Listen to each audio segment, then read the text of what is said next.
இல்லை இது நம்ம வந்து இன்டேஷன் ஆனதுக்கப்புறம் கலெக்டர் வந்து ஸ்டேட் செக்ரட்டரி பேசிடலாம். கவர்மெண்ட்டில் பேசி நம்ம பாலிசி பேசி கண்டிப்பாக எடுப்பாங்க. அந்த இதுக்கு தான் வந்து வேஜஸ் வந்து கரெக்டாக வரலைங்கிற மாதிரி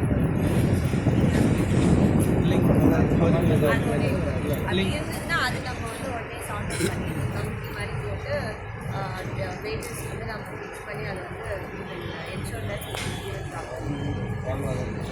அது நம்ம கலெக்டர் மேம் வந்து செக்ரட்டரிக்கே பேசிட்டாங்க. பேசிட்டாங்க. அவங்க வந்துட்டு பாலிசி டெசிஷன் உங்களுக்கு தெரியும், கவர்மெண்டோட பாலிசி டெசிஷன் அவங்க கண்டிப்பாக பேசி கம்பெனியுடன் கன்க்ளூஷன் அது நாங்கள் வந்து சி தட் இங்கேருந்து நாங்களே இங்கேருந்து ரெக்கமெண்டேஷன் ஆகும். உங்களுக்கு தெரியாது இல்லை நாங்கள் போராட்டம் அப்போ சப் கலெக்டர்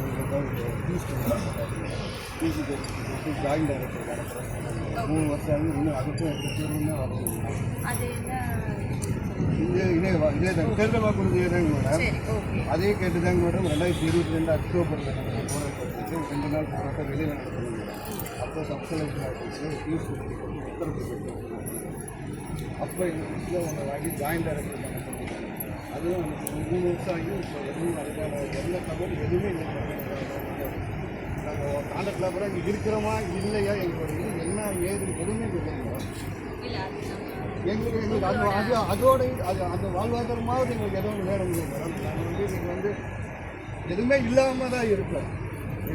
குறைந்த சம்பளத்தில் இத்தனை ஆண்டுகள் நாங்கள் பண்ணிட்டு இப்போ வரைக்கும் அதே நிலைமையில தான் இருக்கேன் மேடம். நாளைக்கு எங்களோட பிள்ளை குட்டியெல்லாம் உங்களை மாதிரி நிலைமைக்கு வரணும்னு நாங்கள் என்ன பண்ணுறோம். இல்லை உங்களோட கோரிக்கை புரியுது, நீங்கள் சொல்கிறது புரியுது. நம்ம இது வந்துட்டு இந்திய டிஸ்ட்ரிக்ட் லெவலில் வந்து டிஸ்கஸ் பண்ணுற இஷ்யூஸ் இது வந்து ஸ்டேட்டோட பாலிசி. அதுதான் மேடம் அரசு கவனத்துக்கு நீங்கள் கண்டிப்பாக இல்லை இல்லை கண்டிப்பாக நேற்றுக்கே வந்து மேம் எங்களோட தான் பேசினாங்க. செக்ரட்டரி வரைக்கும் இஷ்யூஸ் போயிருக்கு. அவங்க கண்டிப்பாக பேசி ஒரு டிசிஷன் பண்ணிடுவாங்க. இல்லைங்க மேம், நான் தான் கூட இருந்தேன் மேடம்.